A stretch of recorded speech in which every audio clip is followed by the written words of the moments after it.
This was some real garbage right here. I don't want to post this video.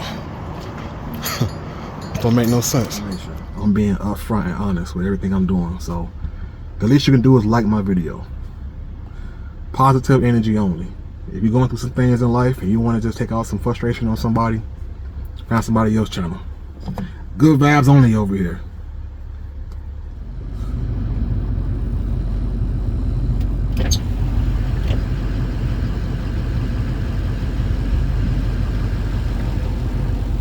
What's going on, YouTube? Welcome back to the process. So it's a good cold morning here in Michigan. I believe it's October 9th, Monday morning.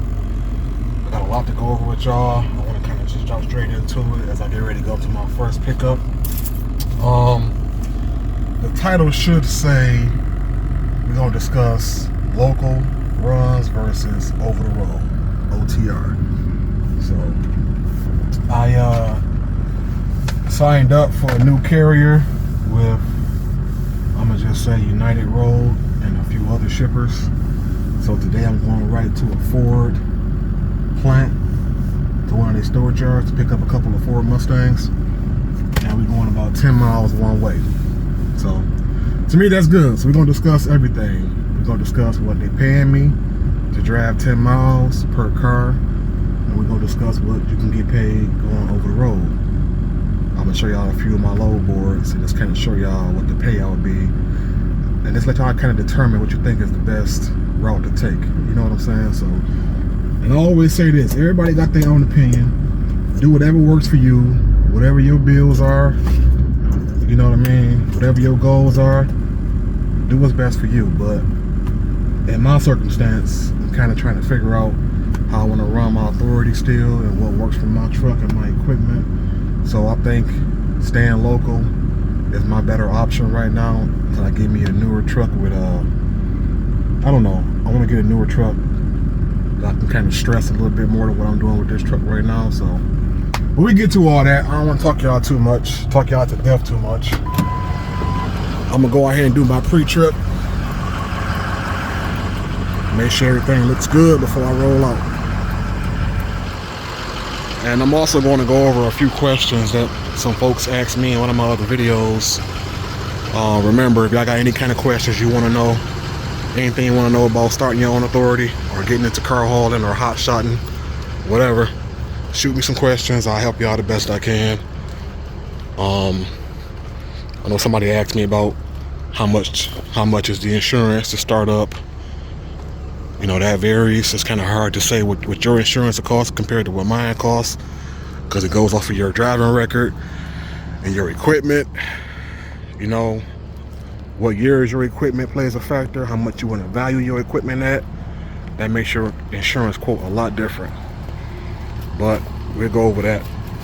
And also somebody asked me about I think the length. What's the length of my equipment? Am I under 65 feet? Because 65 feet is a hot shot law, which means your truck and trailer combined can't be longer than 65 feet. I do believe mine is under 65 feet, but we'll go over that a little bit later on as well. And whatever else I can think about that somebody asked me. So let me go ahead and get to it.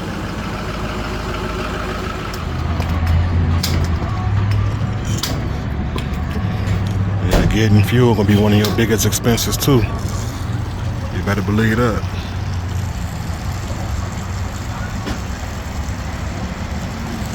Anyway, I'm running behind for my first pickup. Let me go ahead and get to this. So I'm at my first pickup, which is pretty much my pickup for the whole day.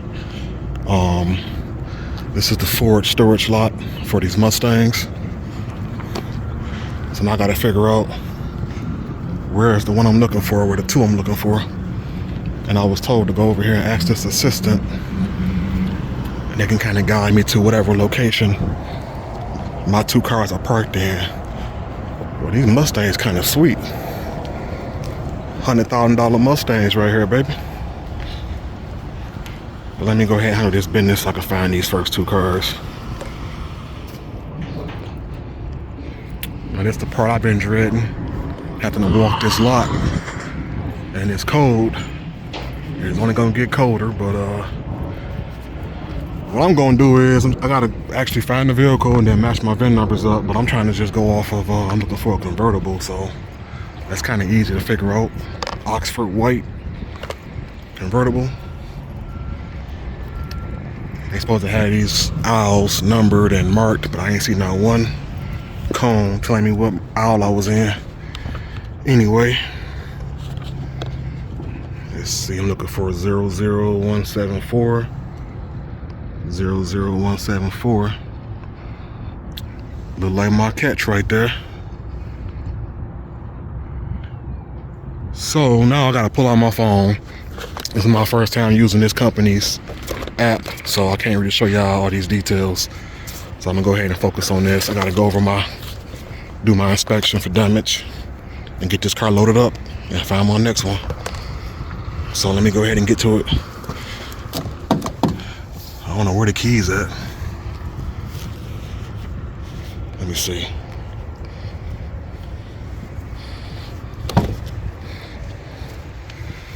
Oh, okay. 2 brand new keys. Boy, this boy is nice. Look at that screen. Where my car lovers at? This gonna have me distracted. But let me go ahead and focus. I'll get back to y'all in 1 second. Man, I should have gave y'all a cold start. Man, this boy sounds so good when it first started up. Alright, so I'm using my app right now. This is the Magnus driver app. So it's cold. Let me hurry up and get this car to my truck and be responsible. Look at that. Pretty sure. And it almost got a full tank of gas in here. Okay. Okay, Ford. At least it come with a full tank when you buy it. Let me find the hazards. Let's see something.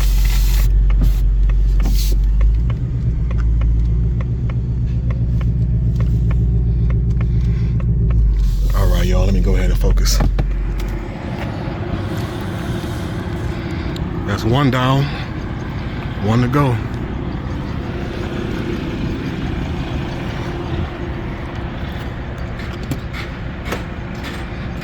Let me find my paperwork real quick. Then go track this last one down. They only allow me to take 2 at a time. I'm kind of mad about that. But I'm guessing it's because of my insurance, which I'm gonna speak on again. That's one of my topics for today, is your cargo and liability insurance. So I only got $150,000 for my cargo insurance, which means I guess they only let me get 2 of them because these cars are valued at like almost 100 grand a piece, like between 70 and 100,000. So they don't want to let me take more than 2 because I ain't gonna be able to cover it if anything goes wrong, which makes sense to me, but kind of sucks when it comes to my payout. So again, these cars are only going, I'm in Flat Rock, Michigan, going to Romulus, Michigan. It's only about 10 miles down 1 street. And they're paying me $80 per car. They got, I think, about 6 of these on the lot that I can get. So depending on how fast I can get this car loaded and delivered, I should be able to come back and grab them other 4. That's my plan for today. So do the math on that. 80 times 6 cars going 10 miles one way. What y'all think about that? So let me find this last car and we kind of touch bases on that again later on. So be right back. They're over there loading them trains up. F-150s. You know, they ship cars and trucks by train too. If you didn't know. Anyway, I'm still walking around trying to find this last car. It's been about 15-20 minutes. Still ain't found it yet. Looking for a fastback. Iconic silver.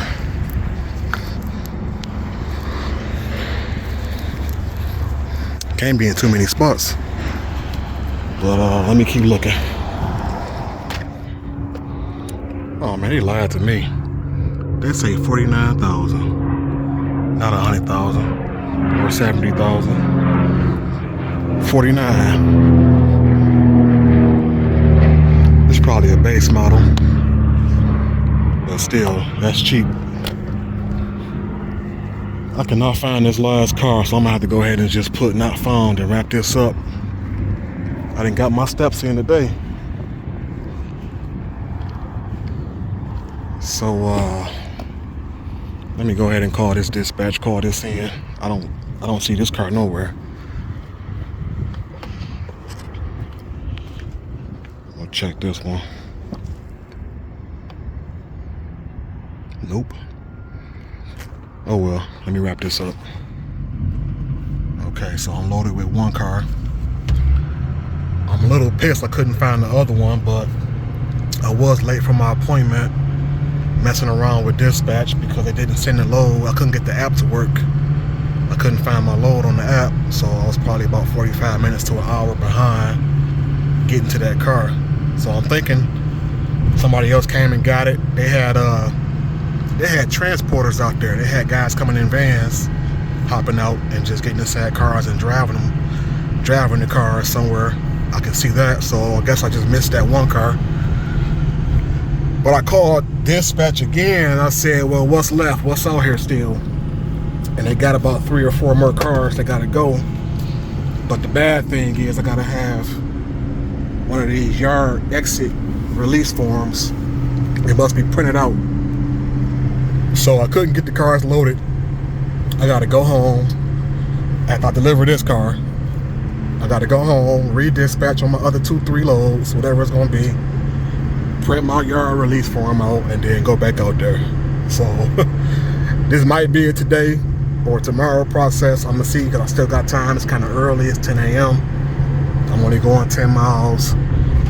Where I store my truck is only about 2 miles from my house, so I got time to run home, print it out, and then jump back out here, make some more money. So we'll see. Y'all stay locked in with me.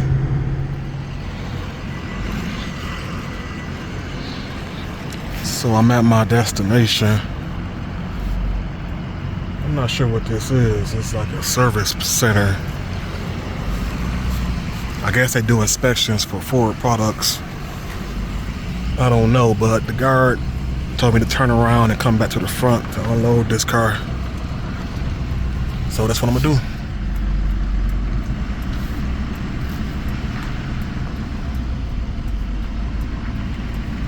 That full turn. I'm gonna make sure I speak on that too, because I had somebody ask me.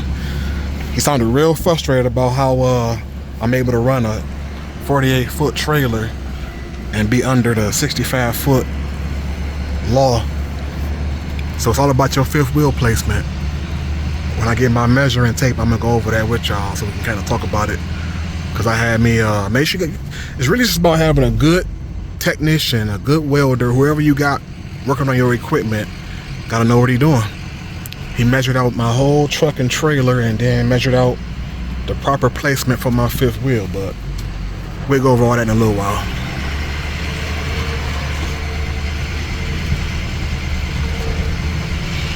Let me find somewhere to park.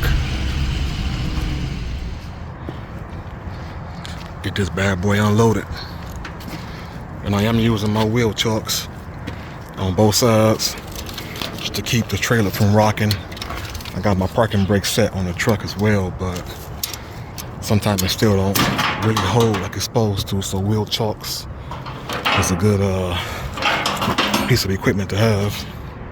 It's also good because I'm using these aluminum ramps, and when the trailer rock, those ramps will move, and I don't want one to slip on me. So keep that in mind. Alright, just lay these straps to the side for a minute. Alright, so let me unload and I'll be right back to y'all. Always get out and check your ramps when you come down. I get my back wheels off, I get out, come check to make sure my ramps ain't jumped.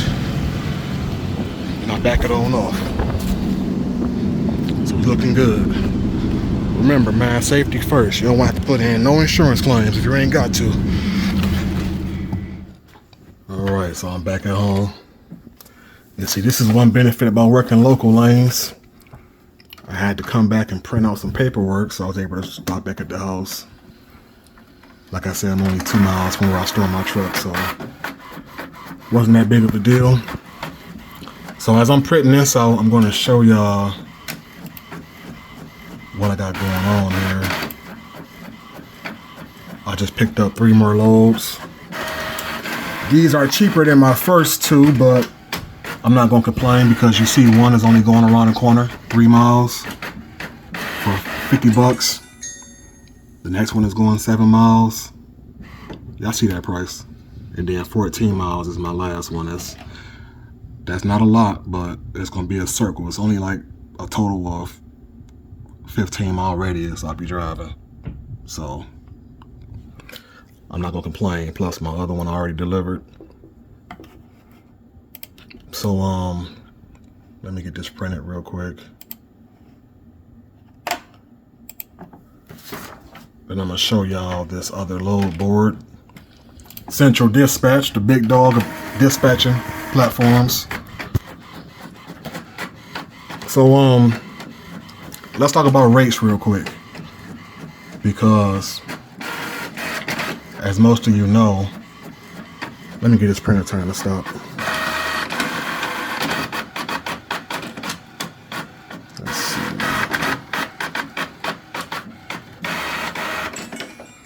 Alright, so as most of you know, when you delivering local, the payout ain't gonna be that great, but I know somebody's gonna leave me a comment saying you can't make no money running local, which is true to a certain extent, but it just depends on, again, what I was saying, whatever your situation is and whatever works for you. I'm okay with this. Okay, so anyway, I just want to be transparent.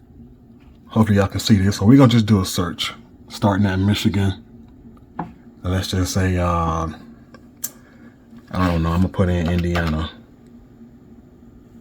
Okay. And so what this is going to do is going to show me all the loads that's going to Indiana. So let's just say you want to drive 235 miles.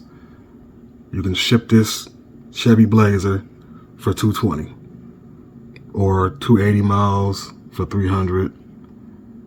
You know, you see the mileage, you see the payout. Sometimes it be good, sometimes it don't. So if you want that big bag, that big bang for your trip, I mean, of course, go on state to state will pay more. 300 miles, $400. You know, stuff like that. But again, I got an older truck. I don't want to stress my truck out. If it ever come down to where I can't find any local runs, then of course I will try to find something going.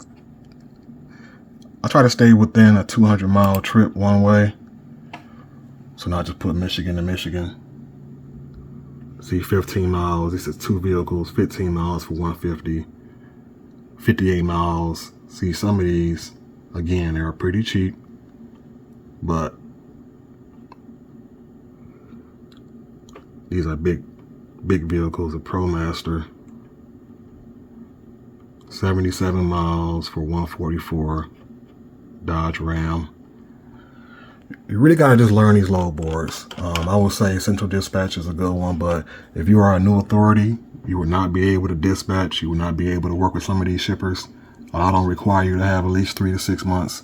That's kind of what I fall in between right now. So I'm just kind of getting the scraps from who are letting me work with them. That's why I'm only limited to, you know, certain loads. But once you get your time, man, you can kind of work with whoever. You can run how you want to run. So I'm on Central Dispatch, I'm on Super Dispatch, I'm on Metro Loads, and I'm working directly with Hawley, which is United Road right now. So that's that. So let me go ahead and go pick these loads up, and then I will cut y'all back on and talk about the next few subjects. I think we got to talk about insurance still, and then your truck measurement. So let's get to it. All right, so I'm back out here. I got 3 to find. Hopefully I find all 3 this time. I'm gonna go and get this loaded up. I already got my trailer ramps out, everything set up. So I can just line this boy up and get it right up on there. And it's kind of busy now. There's a few other haulers and transporters out here. So I'm gonna load these up by destination. I'm gonna put the one that's going to my first stop on last. You know, common sense. First stop, next stop, and then my very last stop gonna be the car that's gonna go on first. Make sense? All right, let's get to it. So check this out. So I'm at a different location. They had me at the wrong origin for these 3 pickups I'm doing now. So now I'm at the correct lot. But I had to get on the phone with dispatch and get them to business, man, because they had me drag all the way out one way.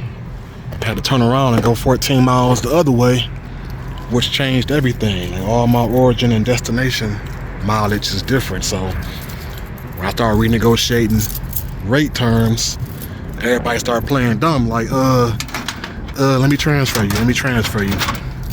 And transfer me about 3 or 4 times, man, but I don't play around with that money. I better figure this out, or I'll cancel all 3 of these pickups.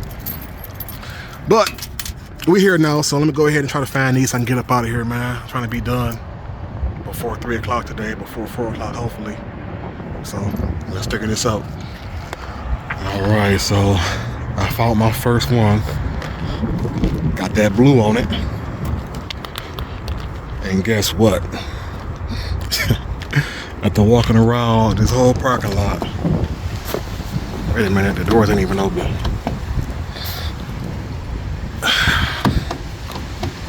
Guess I'm about to call somebody.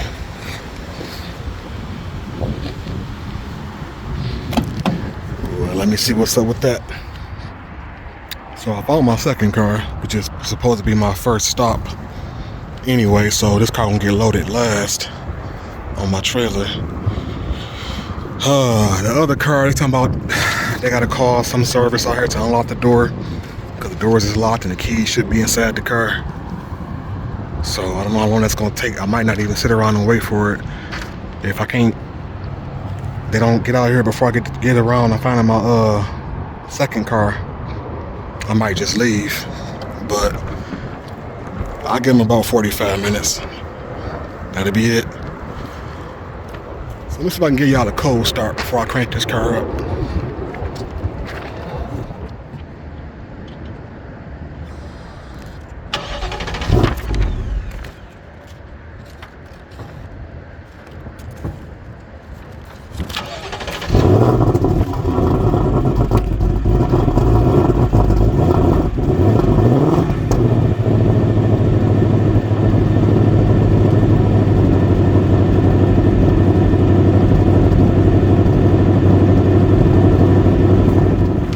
That sounded terrible.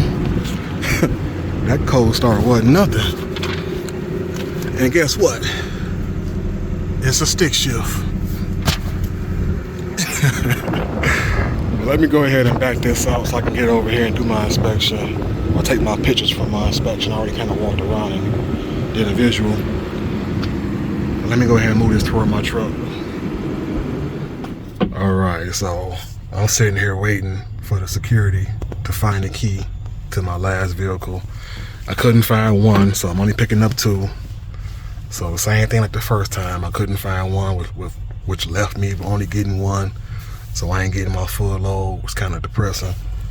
But in the meantime, we're gonna be productive. I'm gonna go over some of these insurance requirements and whatever, like what you need to start your own authority. Because I had somebody ask me in one of my last videos.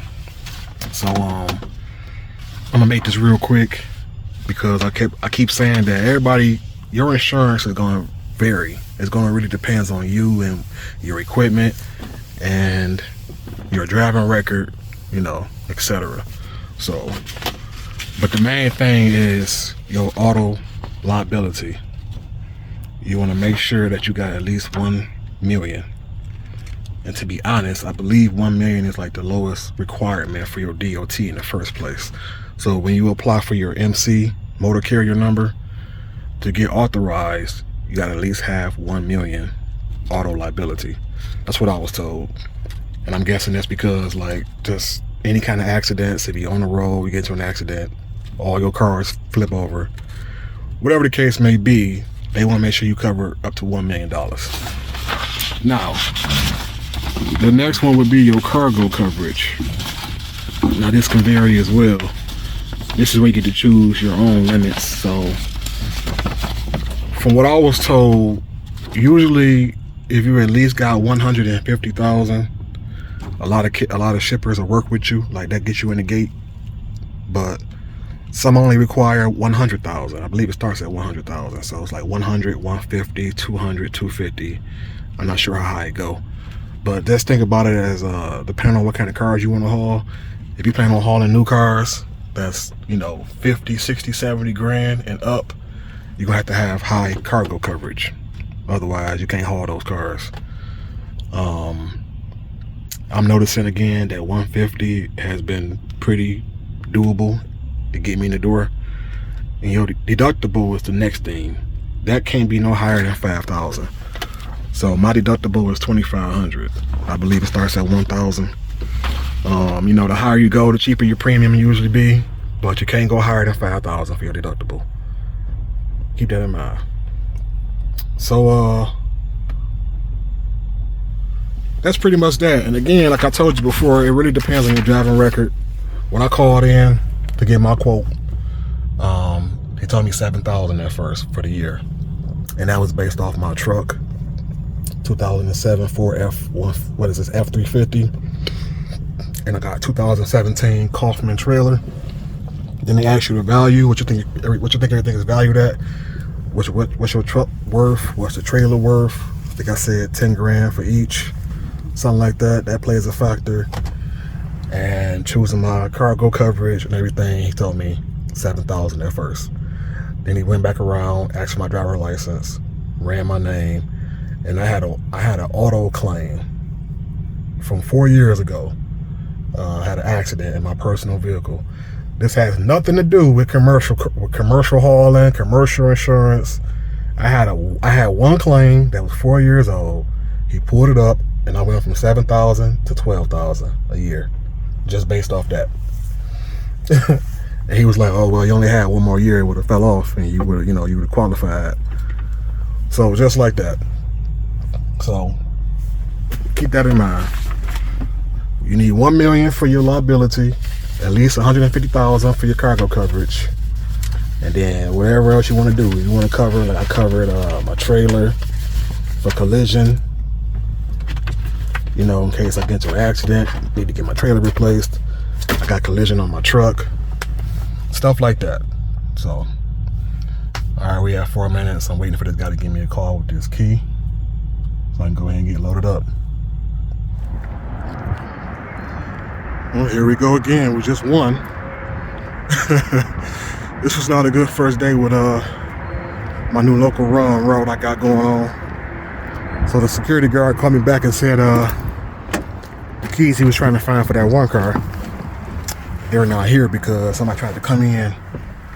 Some folks hopped the fence over here and tried to steal a few of these Mustangs. So they had to basically put those cars in quarantine, and they really can't even find the keys. That's what he was trying to tell me. He just didn't want to say it in those words, but they locked the doors and lost the keys. So I done lost 2 more cars.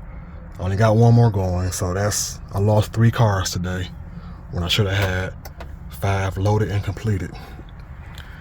But what can I say? Everybody else pulled in, got all 3 of their cars and pulled out about an hour ago. I'm still sitting here, but I'm gonna go ahead and go to this last drop and call it a day. And we're gonna just go over that last step, we was talking about the measurements of my truck, so we'll cover that first. But all right, let me go ahead and get on the road. I've been doing good, not cussing in my videos, but god damn, today was was an interesting day. But we're gonna go and wrap this video up. I would like to go over one more thing with y'all. Just to answer this one guy's question. So back to that 65-foot rule, the law for hot shotting. Remember, your equipment, truck and trailer, can't be longer than 65 feet. So I never measured mine myself. My welder said he measured it. He told me I'm right around 60 feet because my trailer is 48 feet. And this was a short bed truck. And I think he said my truck was like, I don't know, 12 feet, 12 to 15 feet. We're trying to find out myself. I got me a little measuring tape. I only got 16 feet that I can measure with this. So I'm just gonna measure from the front of my truck to the rear of my truck, just to get the distance of, get the whole length of the truck. Then I want to measure where my fifth wheel starts. I got this covered up, but my fifth wheel is mounted about 2 inches in front of my rear end. So my trailer not sitting at the back of my truck, no way. The back of my truck is about right here. So you see how far it's in. So let me make this quick. I'm gonna measure, and I'm gonna show y'all this. Somebody lied to me. Well, we right at the front of my truck, and I only can come back to about my rear end, which is right where my fifth wheel sits, and that says 16 feet. So 16 feet plus 48. What is that? Is that 65 feet? That's right around, yep, 64 feet. What'd I say? 16 feet and 48. So yeah, 64 feet. So I'm right at my, basically the max. I couldn't be not a foot further. But I don't know, it depends on how the DOT measure it too. They might measure, ain't no telling how they gonna measure, but they should measure from the front to the back of my trailer too. But you want to make sure you know your laws, your state laws, DOT laws, because the one thing you don't want to do is get pulled over, get a DOT inspection, and they tell you something that you don't know, or they teach you the hard way. Put it like that. They can put you out of service. They can write you a fine. They can end you. Put it like that. They can end your hauling career. So know your laws, know your equipment, know what you're getting yourself into. Okay, so now I'm doing my post trip. Gonna wrap this up.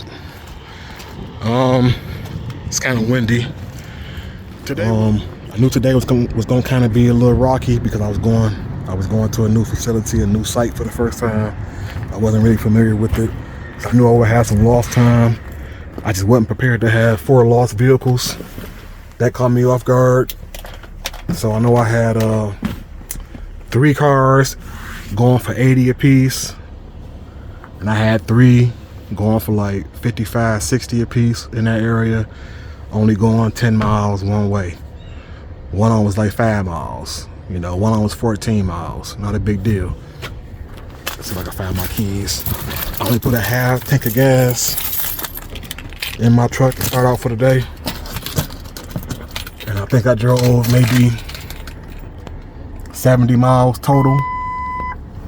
And we still sitting at about a quarter tank of gas, so I only burnt about a quarter tank of fuel. Yeah, let's see.